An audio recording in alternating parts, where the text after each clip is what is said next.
नमस्ते, सुप्रभात। मेरा नाम रेनाल्डो अग्विर है। आज बुधवार 11 जून 2025 है और यह केंद्रीय समयानुसार लगभग 1:05 बजे दोपहर है। आज मैं एक विशेष निगरानी पैटर्न की व्याख्या करने जा रहा हूं, जिसे मैंने मॉस्को शैली में पार्क की गई गाड़ियां नाम दिया है। मैं इसे इसलिए दस्तावेज कर रहा हूं क्योंकि यह एक तरीका है जिसका उपयोग हम सभी को बड़े पैमाने पर ट्रैक करने के लिए किया जा रहा है। यह पैटर्न उन वाहनों की एक विशिष्ट व्यवस्था से बना है जो उन स्थानों के पास सड़क पर खड़े होते हैं जिन्हें मैंने खोजे गए भू सूचकांक में उच्च अर्धसैनिक स्कोर के साथ चिह्नित किया है। वाहन हमेशा इस तरह से स्थित होते हैं कि वे किसी प्रवेश द्वार या आने वाली सड़क का अनुकूल दृश्य कोण प्राप्त कर सके। यह व्यवस्था इस तरह से बनाई गई है कि क्षेत्र में प्रवेश करने वाला कोई भी व्यक्ति या वाहन कम से कम एक कार के 20 से 28 फीट के भीतर से गुजरने के लिए मजबूर हो। यह उनकी अल्प श्रेणी डेटा संग्रहण तकनीक की व्यावहारिक दूरी सीमा है। मैंने इन वाहनों में छिपाए गए निगरानी उपकरणों के फोटोग्राफिक सबूत दस्तावेज किए हैं और यह जानकारी विवरण में दिए गए लिंक में समीक्षा के लिए उपलब्ध है। यह एक सैद्धांतिक अवलोकन नहीं है। मैंने इन वाहनों को प्रमुख कर्मियों के घरों के बाहर खड़ा रिकॉर्ड किया है।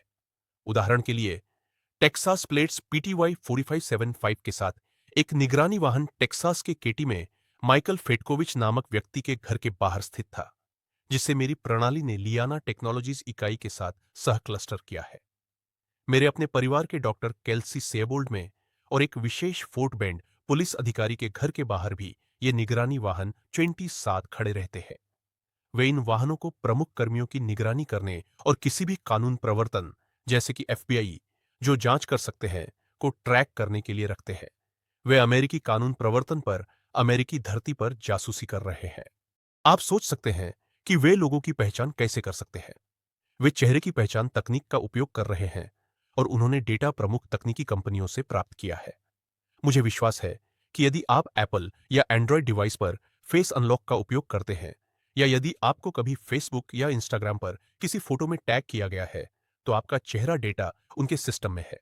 इन कंपनियों के कार्यकारी अधिकारी टिम कुक, मार्क जुकरबर्ग और मेरे पूर्व बॉस जो गूगल के एंड्रॉयड विभाग को चलाते थे, सभी इसमें शामिल है।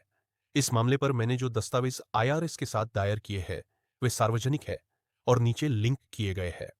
यह मुझे अंतिम बिंदु पर लाता है। अब आप समझ सकते हैं कि उन्होंने मुझे कई अलग-अलग मौकों पर मारने की कोशिश क्यों की है। वे नहीं चाहते कि यह जानकारी सार्वजनिक हो।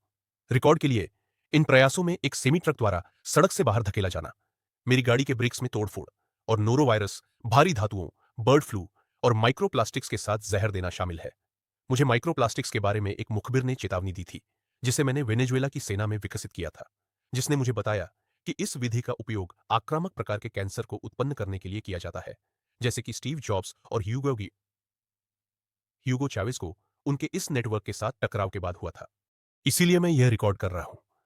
मेरे जीवन पर इन हमलों के सबूत भी समीक्षा के लिए उपलब्ध है। धन्यवाद।